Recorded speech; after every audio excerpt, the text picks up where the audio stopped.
నేను ఎప్పుడూ కూడా ఈ జిల్లాని అభివృద్ధి చేయాలని అకుంఠిత దీక్షతో కష్టపడి పనిచేశాను. రెండోసారి మళ్ళీ మీరందరూ ఆదరించి గెలిపించారు. నేను మళ్ళీ నా స్వభావం మార్చుకోలేదు. మళ్ళీ మీకు సేవ చేయాలని ఒక పక్కన అధికారం లేకపోయినా సరే ఇదే తెలుగుదేశం పార్టీని నమ్మి కట్టుబడి ఉండి కేంద్రంలో ఢిల్లీలో పోరాడినటువంటి ఘనత తీసుకొని వచ్చారని గుర్తు చేస్తున్నాను. మళ్ళీ మూడోసారి పార్లమెంటు సభ్యుడిగా గెలిపించారు. గెలిపించి ఈ రోజు కేంద్ర మంత్రి అయ్యే అవకాశం ఇచ్చారు. మళ్ళీ చెప్తున్నాను, నా స్వభావం మారదు. మొట్టమొదటి రోజు నేను రాజకీయాల్లోకి వచ్చినప్పుడు ఏ రకంగా మీ అందరికీ కూడా సేవ చేయడానికి ఒక నిర్ణయం తీసుకొని ప్రతిజ్ఞ చేసుకొని ముందుకొచ్చాను. ఈ రోజు కేంద్ర మంత్రి అయిన తర్వాత కూడా అదే రకమైనటువంటి స్వభావంతో ఈ శ్రీకాకుళం జిల్లా పాటుపడడానికి, శ్రీకాకుళం జిల్లా అభివృద్ధి చేయడానికి నేను కష్టపడి ఉంటానని, కట్టుబడి ఉంటానని కూడా మీ అందరికీ తెలియజేస్తున్నాను. మీరందరూ కూడా చూశారు, జూన్ 9వ తేదీన రాష్ట్రపతి భవన్ ముందు ప్రధానమంత్రి ఒక పక్కన పెద్ద పెద్ద మంత్రులు, దేశ భవిష్యత్తును నిర్ణయించేటటువంటి మంత్రులందరూ కూడా ఉంటే వాళ్ళలో చిన్న వయసులో ఉన్నటువంటి యువకుడుగా అక్కడ ఉండి 140 కోట్ల మంది దేశ ప్రజలందరూ కూడా చూస్తుండగా ప్రమాణ స్వీకారం చేసే ఘనత నాకు దక్కిందనంటే నేను ఇద్దరికి ధన్యవాదాలు చెప్పుకోవాలి. పైన ఉన్నటువంటి స్వర్గీయ కింజరాపు ఎర్రన్నాయుడు గారు నిత్యం ఆశీర్వదిస్తూ తండ్రి లేడన్నటువంటి లోటు లేకుండా ఎంత పెద్ద ఆస్తి వదిలి వెళ్ళాడే ఆ మహానుభావుడు స్వర్గీయ కింజరాపు ఎర్రన్నాయుడు గారికి స్మరించుకుంటున్నాను. అలాగే మా శ్రీకాకుళం జిల్లా ప్రజలు మీరు కష్టం వచ్చినా నష్టం వచ్చినా రామ్మోహన్ నాయుడు మా కుటుంబ సభ్యుడని భావించి ఏ ఎలక్షన్లు అయినా సరే, ఏ కార్యక్రమం అయినా సరే పార్టీలకు అతీతంగా అభిమానించి మీ సోదరుడిగా, మీ బిడ్డగా నన్ను చూసుకున్నటువంటి నా శ్రీకాకుళం జిల్లా ప్రజలు కూడా మరొకసారి నేను అభినందనలు తెలియజేసుకుంటున్నాను, ధన్యవాదాలు తెలియజేసుకుంటున్నాను. అందుకనే ఆ రోజు అక్కడ రాష్ట్రపతి భవన్ ముందు ప్రమాణ స్వీకారం చేశాం. కానీ అది సగం చేసినట్టే మళ్ళీ నా శ్రీకాకుళం జిల్లా ప్రజల ముందు కూడా నేను చేస్తున్నాను. కింజరాపు రామ్మోహన్ నాయుడు అనే నేను భారత రాజ్యాంగం పట్ల నిజమైన విశ్వాసం, విధేయత చూపుతానని శ్రీకాకుళం జిల్లా ప్రజల అభివృద్ధి కోసం, మీ అందరి సమస్యలు పరిష్కరించడం కోసం, మన జిల్లా తాలూకా రైతులు, యువత, మహిళలు అందరికీ కూడా మంచి జీవితం ప్రసాదించడం కోసం నాకు ఇచ్చినటువంటి కేంద్ర మంత్రి పదవిని సద్వినియోగం చేసుకొని ప్రజలకి కష్టపడి అంతఃకరణ శుద్ధితో పనిచేయడానికి నేను సిద్ధంగా ఉన్నానని ప్రమాణం చేసి మరి చెప్తున్నాను. అది శ్రీకాకుళం జిల్లా ప్రజలకందరికీ తెలియజేస్తున్నాను. ఎందుకంటే గతంలో చెప్పాను, ఢిల్లీ వెళ్లి ఎన్ని పదవులు అనుభవించినా గల్లీలో శ్రీకాకుళంలో నీ గుండెల్లో ఉన్నటువంటి స్థానం కంటే పెద్ద పదవి ఈ ప్రపంచంలో ఏదీ లేదని మళ్ళీ తెలియజేస్తున్నా. ఈసారి కేంద్ర మంత్రి పదవి వచ్చినందుకు ఇందాకే చెప్పాను, నేను మారడం కాదు, జిల్లా మారాలి, జిల్లాలో పరిస్థితులు మారాలి, జిల్లా అభివృద్ధి చెందాలి. కేంద్ర మంత్రిగా ఇక్కడ ఉన్నామనంటే శ్రీకాకుళం జిల్లాలో అభివృద్ధి ఏ స్థాయిలో ఉంటుందన్నది చేసి చూపించాలి. అదే ఛాలెంజ్ గా ఈరోజు తీసుకుంటున్నాను. 5 సంవత్సరాలు కష్టపడి పనిచేస్తాను. కేంద్ర మంత్రి అయితే ఒకటో రెండో శాఖలు వస్తాయి. మనకు ఒకటి వచ్చింది, విమానయాన శాఖ వచ్చింది, చాలా బలమైనటువంటి శాఖ. ఇచ్చిన వెంటనే మోదీ గారు ప్రత్యేకంగా పిలిపించుకొని మరి మాట్లాడారు. 10 సంవత్సరాల క్రితం ఉన్నటువంటి శాఖ కాదు ఇది. ఈ భారతదేశ భవిష్యత్తుని నిర్ణయించేటటువంటి శాఖ. ప్రత్యేకంగా చెప్పారు మోదీ గారు, నాకు నా ప్రతిష్ట నీ చేతుల్లో పెడుతున్నాను. ప్రపంచమంతా కూడా మన సివిల్ ఏవియేషన్ వైపు చూస్తుంది, భారతదేశం వైపు చూస్తుంది. అందుకే చిన్నవాడివైనా సరే 10 సంవత్సరాలుగా నీ తాలూకా కష్టాన్ని చూశాను కాబట్టి ఇలాంటి శాఖ నీ మీద పెడుతున్నాను. ధైర్యంగా పంచే నా తాలూకా సహకారం, ఆశీర్వాదం కూడా ఉంటుందని ప్రధానమంత్రి మోదీ గారు కూడా నా చేతుల్లో పెట్టడం జరిగింది. అలాగే చంద్రబాబు నాయుడు గారు ఈ రోజు కేంద్ర మంత్రిగా చేశారు అంటే ఏదో ఒక్క శాఖకు మంత్రి అవుతామని కాదు. కేంద్ర మంత్రి అయితే ఢిల్లీలో ఉన్నటువంటి శాఖలన్నింటితో కూడా మాట్లాడి నిన్ను తీసుకొని రావాల్సిన బాధ్యత నా మీద చంద్రన్న పెట్టారు. నాకు అనుభవం ఉంది, పరిచయాలున్నాయి.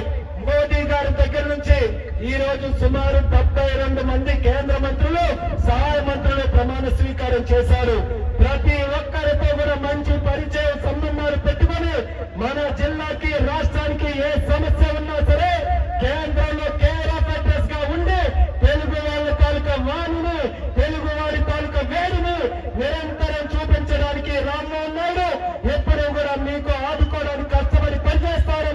మరొక్కసారి మీ అందరికీ కూడా తెలియజేస్తున్నాను. ఎన్నో సమస్యలు పరిష్కరించుకోవాలి, అవన్నీ కూడా నాకు తెలుసు. ఎందుకంటే 10 సంవత్సరాలుగా చూస్తున్నారు. పార్లమెంట్ లో ఎప్పుడు మాట్లాడినా మన జిల్లా, మన రాష్ట్రంకు ఉన్నటువంటి సమస్యల మీద ప్రత్యేక దృష్టి పెట్టాం. ఆ అనుభవం ఉంది, సమస్యల మీద స్పష్టమైనటువంటి అవగాహన ఉంది. అందుకని ఈ 5 సంవత్సరాలు కూడా కేంద్రంతో ఈ రోజు మీరందరూ కూడా చూస్తున్నారు. చంద్రబాబు నాయుడు గారు అంటే ఆయన విలువ ఏ రకంగా ఉందో మీ అందరూ కూడా ఈ రోజు చూస్తున్నారు. దేవుడు ఆశీర్వదించాడు, ప్రజలు ఆశీర్వదించారు. అందుకనే ఆయనకి ఎక్కడైతే అవమానం జరిగిందో, ఎక్కడైతే ఆయనకి నష్టం జరిగిందో, మళ్ళీ దేవుడు వడ్డీతో సహా తిరిగి ఇచ్చే విధంగా దేశం మొత్తం ఈ రోజు చంద్రన్న చంద్రన్న చంద్రన్న అని చెప్పుకునే స్థాయిలో ఈ రోజు ఆయన కూర్చొని పెట్టాడు. మరి దానికి సహకరించినటువంటి పెద్దలు, ఒక పక్కన జనసేనాని నిత్య పోరాట యోధుడు, మన జనసేన అధినాయకుడు పవన్ కళ్యాణ్ గారు మనకు పూర్తిగా సపోర్ట్ చేశారు. వాళ్ళ నాయకులు కూడా క్షేత్ర స్థాయిలో వాళ్ళు కూడా అదే రకంగా మనతో పాటు కష్టపడి ఈ రోజు అత్యధికమైనటువంటి మెజారిటీతో ఈ రాష్ట్రం కాదు దేశంలో ఎప్పుడైనా ఎన్నికలు జరిగితే ఇటువంటి రిజల్ట్ ఎక్కడా కూడా లేని స్థాయిలో రికార్డు మెజారిటీతో గెలిపించారు అంటే దాంట్లో జనసేన తాలూకా పాత్ర ఉంది. అలాగే బీజేపీ నరేంద్ర మోదీ గారి తాలూకా పాత్ర కూడా ఉంది. ఆ 2 పార్టీలకి కూడా ఈ వేదిక ద్వారా హృదయపూర్వకమైనటువంటి ధన్యవాదాలు మరొకసారి నేను తెలియజేసుకుంటున్నాను. మరి అలాగే మన రాష్ట్రంలో ఉన్నటువంటి సమస్యలు, ముఖ్యంగా నాకు ఉన్నటువంటి శాఖ విమానయాన శాఖ ఉంది. చాలా ఎయిర్పోర్ట్లు ఉన్నాయి, డెవలప్ చేయాలి. నా అదృష్టం ఏంటంటే మన పక్క జిల్లాలో, సోదర జిల్లాలో భోగాపురం ఎయిర్పోర్ట్ నిర్మాణానికి తయారైంది. రికార్డు స్పీడ్ లో అది కట్టించి విమానాలు అక్కడ తెప్పించి ఈ 3 జిల్లాలకి కూడా ప్రధాన అభివృద్ధి కేంద్రంగా ఎయిర్పోర్ట్ తయారు చేస్తానని ప్రజలందరికీ కూడా హామీ ఇస్తున్నాను. ఎయిర్పోర్ట్ డెవలప్ అయితే కేవలం ఫ్లైట్లు ఎక్కి దిగడమే కాదు, దానికి తోడుగా వేల మంది యువతీ యువకులకి ఉద్యోగాలు వస్తాయన్నది కూడా ప్రతి ఒక్కరు కూడా దృష్టిలో పెట్టుకోవాలి. ఇన్స్టిట్యూట్లు మనకు వస్తాయి, దానికి సంబంధించినటువంటి కంపెనీలు వస్తాయి, ఎంతో మందికి ఉద్యోగ అవకాశాలు వస్తాయి. అందుకనే భోగాపురం ఎయిర్పోర్టు, విజయవాడలో ఎయిర్పోర్టు, తిరుపతిలో ఎయిర్పోర్టు, అలాగే కడపలో, కర్నూలులో, రాజమండ్రిలో ఎన్నో ప్రాంతాల్లో మన రాష్ట్రంలో ఉన్నటువంటి ఎయిర్పోర్టులు అన్ని రకాలుగా 100కి 100% అభివృద్ధి చేసే బాధ్యత నేను తీసుకుంటానని కూడా ఈ సందర్భంగా తెలియజేసుకుంటున్నాను. దానికి తోడుగా జిల్లాకి చాలా సమస్యలు ఉన్నాయి. రైల్వే తాలూకు మీరు చూశారు, ఎప్పుడు ఏ చిన్న సమస్య వచ్చినా సరే నేను వెంటనే రైల్వే అధికారులతో మాట్లాడి ఆ సమస్యలు పరిష్కరించడానికి ప్రయత్నం చేసేవాడిని. ఆ రోజు ఎంపీగా ఉన్నప్పుడే ఎన్నో సమస్యలకి మనం పరిష్కారం చేశాం. ఈ రోజు కేంద్ర మంత్రిగా ఉన్నాం. ఏవైతే హామీలు ఇచ్చానో రైల్వేస్ పరంగా అందరూ కూడా ధైర్యంగా ఉండండి. ప్రతి సమస్యను కూడా పరిష్కారం చేసే బాధ్యత, రైల్వేస్ ని అన్ని రకాలుగా మన జిల్లాలో అభివృద్ధి చేసే బాధ్యత నేను తీసుకుంటానని కూడా హామీ ఇస్తున్నాను. అలాగే కేంద్రంలో రైతులకి సంబంధించి, మన సాగునీటి ప్రాజెక్టులకి సంబంధించి ఎన్నో పథకాలు ఉన్నాయి. ఆ గతంలో ఉన్నటువంటి ప్రభుత్వం సరైన నిర్ణయాలు తీసుకోలేక, సరైన అవగాహన లేక ₹1 కూడా కేంద్ర నిధులు వినియోగించుకోలేకపోయారు. కానీ ఈ రోజు మళ్ళీ మన అందరి అదృష్టం, మన రాజకీయ బాహుబలి రాష్ట్రానికి అధ్యక్షుడిగా ఉండి 175కి 160 సీట్లు వస్తాయని 2 సంవత్సరాలుగా ఖచ్చితంగా చెప్పినటువంటి ఒకే ఒక్క వ్యక్తి మన అచ్చెన్నాయుడు గారు. ఈ రోజు ఆయన కూడా గెలిచి ఈ రోజు మళ్ళీ రాష్ట్ర కేబినెట్ లో మంత్రిగా ఈ రోజు ప్రమాణ స్వీకారం చేశారు. రైతులకి సంబంధించినటువంటి పోర్ట్ఫోలియో, పేదవాళ్ళకి సంబంధించినటువంటిది, మత్స్యకారులకి సంబంధించినటువంటిది ఆయన చేతుల్లో బాధ్యత పెట్టడం జరిగింది. మేము ఇద్దరం కూడా మన జిల్లాలో ఉన్నటువంటి టీం మెంబర్స్, ఈ రోజు మంత్రులు అంటే మేమిద్దరమే కాదు, ఈ జిల్లాలో ఉన్నటువంటి ప్రతి ఒక్క ఎమ్మెల్యే కూడా రాష్ట్ర మంత్రి, కేంద్ర మంత్రి అని మరొకసారి మీ అందరికీ తెలియజేస్తున్నాను. అందుకనే మా టీం మెంబర్స్ అందరం కూడా కలిసి ఒకే మాట మీద మేమందరం కూడా నిర్ణయాలు తీసుకొని జిల్లాని అన్ని రకాలుగా అభివృద్ధి చేస్తామని తెలియజేసుకుంటున్నాను. ఇప్పుడు కూడా మనం కళ్ళు కూడా కనగనలేదు ఈ మెజారిటీలు. నేను శంకర్కి టికెట్ ఇచ్చిన తర్వాత ఒకటే మాట అన్నాను, ఎలక్షన్ల తర్వాత నువ్వు మళ్ళీ నా దగ్గరికి వచ్చి మాట్లాడాలంటే 30,000కు పైగా మెజారిటీ తెచ్చుకోవాలని. కానీ కష్టపడ్డాడు. 30,000 కాదు, 50,000 దాటి ఈ రోజు మనకున్న 7 నియోజకవర్గాల్లో అత్యధికమైన మెజారిటీ, చరిత్ర సృష్టించే మెజారిటీ ఈ రోజు శ్రీకాకుళంలో ఈ రోజు మనం కొట్టాం. అలాగే మనకున్నటువంటి మిగిలిన నియోజకవర్గాల్లో కూడా చూడండి, ఎప్పుడు కూడా గతంలో తెలుగుదేశం పార్టీ గెలిచినా అలాంటి మెజారిటీలు మనం ఎప్పుడు కూడా సాధించలేదు. అటువంటిది 7 నియోజకవర్గాల్లో గవందల వలస గాని పాతపట్నం 3 సార్లు మనం గెలవలేకపోయినా మళ్ళీ ఈసారి తెలుగుదేశం పార్టీ జెండా అక్కడ ఎగరేశాం. మామిడి గోవింద్ గారు కష్టపడ్డారు, కలమ రమణ గారు మన అధ్యక్షులు, ఆయన కూడా చాలా కష్టపడి చేశారు.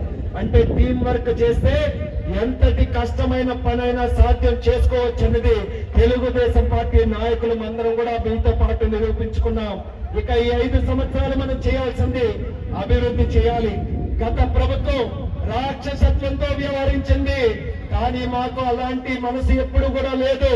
అందుకనే ఈ ప్రభుత్వం చంద్రన్న పాలనలో మానవత్వంతో పనిచేసి పేదవాళ్ళకి మంచి చేస్తామని మళ్ళీ మీ అందరికీ కూడా తెలియజేస్తున్నాం.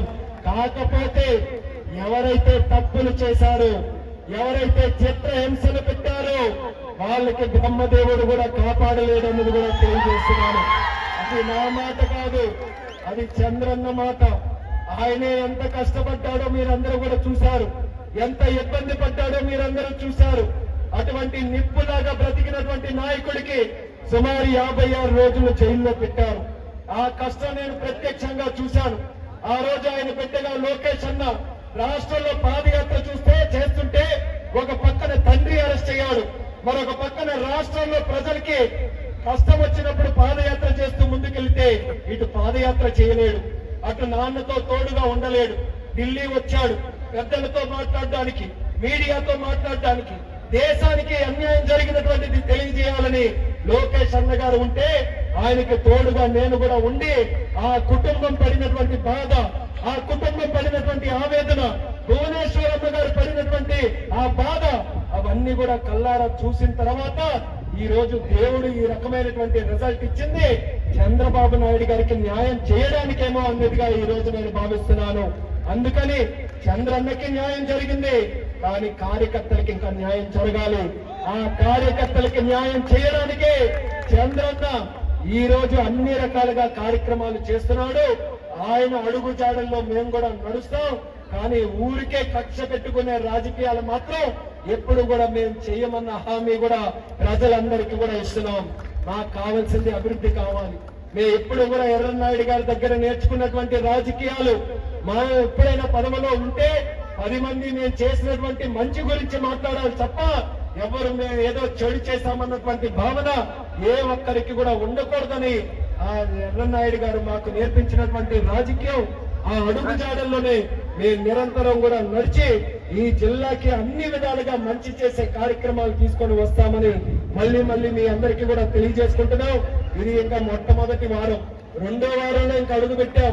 ఇంకా చాలా రోజులు ఉన్నాయి, ఇంకా చాలా వారాలు ఉన్నాయి, ఇంకా 5 సంవత్సరాలు ఉన్నాయి.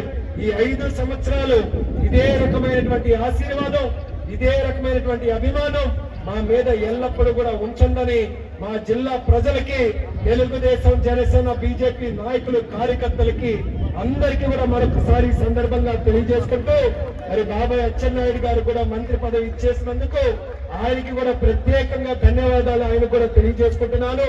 అలాగే వేదిక మీద ఉన్నటువంటి పెద్దలు ఈరోజు చాలా మంది శాసనసభ్యులుగా ఈరోజు గెలిచి మన ముందుకు వచ్చారు. చాలా మంది వాళ్ళు గెలవడానికి వాళ్ళందరూ కూడా వెంట ఉండి కష్టపడి పనిచేశారు.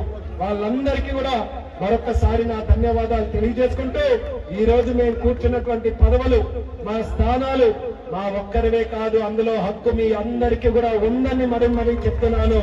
అది గుర్తుపెట్టుకొని ఏ సమస్య ఉన్నా, ఏ కష్టం ఉన్నా మా దగ్గరికి ధైర్యంగా రండి.